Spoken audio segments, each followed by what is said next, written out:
بسم اللہ الرحمن الرحیم۔ السلام علیکم معزز ناظرین۔ انفامور چلتی بس میں نکاح۔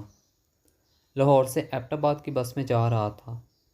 جب بس اسٹیشن سے چل پڑی تو فرنٹ سیٹ پر بیٹھے ایک بزرگ جو بہت اچھے کپڑے پہنے ہوئے تھا کھڑے ہو کر باقی مسافروں سے مخاطب ہو کر کہا، میرے بھائیوں اور بہنوں، میں کوئی بکاری یا گداگر نہیں ہوں۔ اللہ نے مجھے اپنی نعمتوں سے نوازا ہے، مگر میری بیوی ایک مضر مرض سے اللہ کو پیاری ہو گئی۔ کچھ دن گزرے اور میری فیکٹری میں آگ لگ گئی۔ میں درآمد اور برآمد کا کاروبار کرتا ہوں۔ میرا تیار شدہ سارا مال جل کر خاکستر ہو گیا۔ پھر کچھ مدت گزری کہ مجھے دل کا دورہ پڑا۔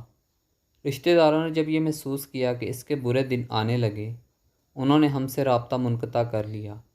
ڈاکٹروں نے میرے بچنے کی ضمانت کم ہی دی ہے۔ میری یہ جوان بیٹی ہے، اسے کوئی وارث نہیں رہے گا، کوئی اس کے دامن عصمت کو تار تار نہ کرے، یہی غم زیادہ کھائے جا رہا ہے۔ اور اس شخص کی ہچکی بند گئی۔ یہ جوان سال لڑکی جو پاس میں بیٹھی تھی اٹھی اور باپ کو سہارا دے کر سیٹ پر بٹھا دیا۔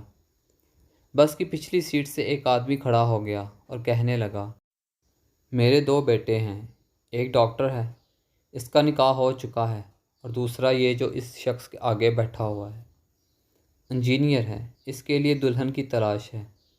میں اس بزرگ سے درخواست کرتا ہوں کہ یہ اپنی بیٹی کا نکاح میرے اس بیٹے سے کر دیں۔ میں وعدہ کرتا ہوں کہ اس بچی کو کبھی باپ کی کمی محسوس نہیں ہونے دوں گا۔ لڑکا کھڑا ہو گیا اور کہا، مجھے رشتہ قبول ہے۔ بس میں موجود ایک مولوی صاحب کھڑے ہو کر کہنے لگے، یہ سفر بہت مبارک سفر ہے۔ نکاح جیسا مقدس عمل ہو جائے، وہ بھی سفر میں، اس سے اچھی بات کیا ہوگی۔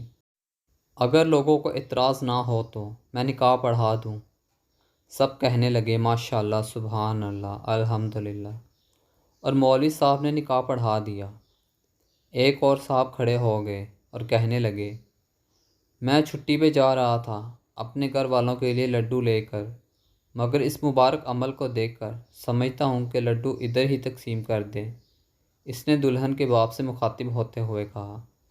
دلہن کے باپ نے ڈرائیور سے کہا، ڈرائیور میاں، 5 منٹ کسی جگہ بس روک دینا تاکہ سب مل کر منہ میٹھا کر لیں۔ ڈرائیور نے کہا، ٹھیک ہے بابا جی۔